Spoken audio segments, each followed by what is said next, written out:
Après le Yom HaShoah qui s'est terminé hier, Israël se prépare à Yom HaZikaron et à Yom Ha'atzmaut. Oui, la crainte, surtout évoquée ce matin par le Yediot Ahronot, est que des manifestations contre la réforme juridique et contre le gouvernement viennent perturber le bon déroulement de ces journées. Hier, la presse parlait déjà des protestations qui ont eu lieu dans une synagogue à Tel Aviv lorsque le député Likoud Boaz Bismuth a pris la parole pendant une cérémonie de Yom HaShoah. Les organisateurs craignent que ce genre d'incidents se reproduisent, en particulier pendant la cérémonie d'ouverture des festivités de Yom Ha'atzmaut qui a lieu comme chaque année au Mont Herzl à Jérusalem. Le Yediot Ahronot parle des précautions qui ont été prises par celle qui est chargée de l'organisation de cette cérémonie, la ministre Miri Regev. Le Premier ministre ne prendra donc pas la parole en direct, mais c'est un message enregistré qui sera diffusé pendant la cérémonie. Et puis en cas de débordement, nous dit encore le Yediot Ahronot, un enregistrement de la cérémonie sera diffusé à la place de la cérémonie en direct. Et justement, la presse israélienne parle aussi ce matin du discours politique d'un commandant de vol de la compagnie El Al. Oui, c'est Amit Segal, le commentateur politique de la 12e chaîne, qui avait révélé hier matin que le commandant de bord du vol El Al 007, en partance pour New York de Tel Aviv, a choisi de faire un discours politique à ses passagers le jour de Yom HaShoah. Je tiens à rappeler Yom HaShoah, a-t-il déclaré en guise d'annonce au micro à bord de l'avion, parce que ces choses se produisent dans des dictatures et l'État d'Israël se bat pour la démocratie en ce moment. La comparaison n'a pas plu à certains voyageurs ni à la compagnie aéronautique.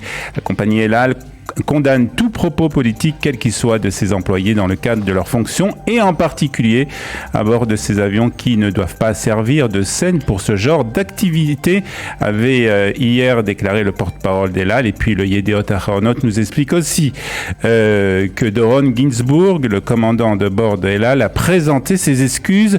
Je tiens à dire que mon intention n'était pas de blesser les passagers dans mes propos au décollage de l'avion. Je présente donc tous mes plus sincères excuses à ceux qui ont été blessés par mes propos, a-t-il déclaré en atterrissant à New York.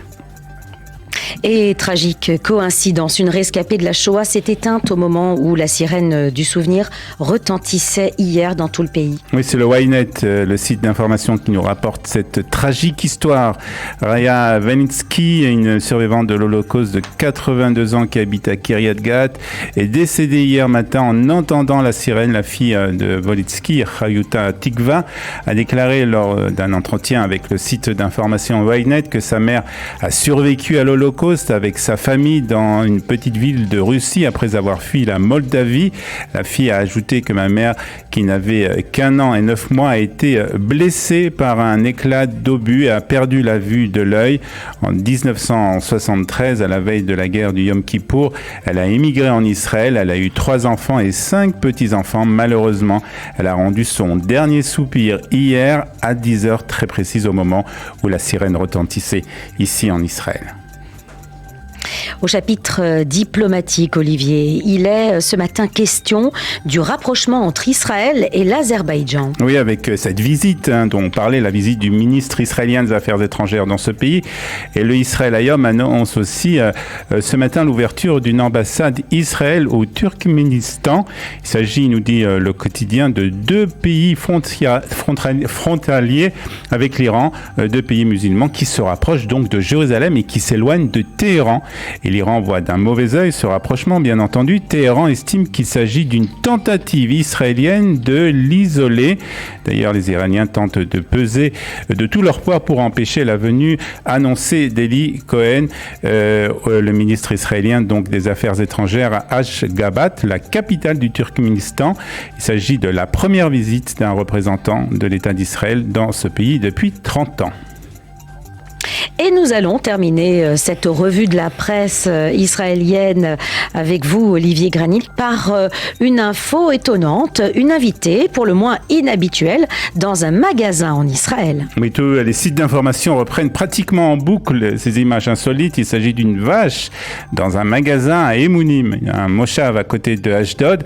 Dans une vidéo qui a été publiée hier et largement partagée sur les réseaux sociaux, on voit la vache effrayée se déplacer voulait se déplacer dans le magasin. Oh mon Dieu, une vache est entrée dans le magasin, a hurlé une femme.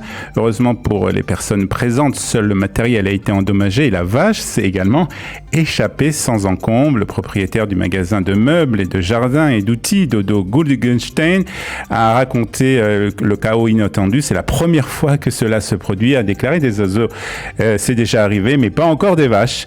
Il faut dire que la vache a quand même fait des dégâts à hauteur de 4000 shekels, c'est-à-dire environ 1000 euros.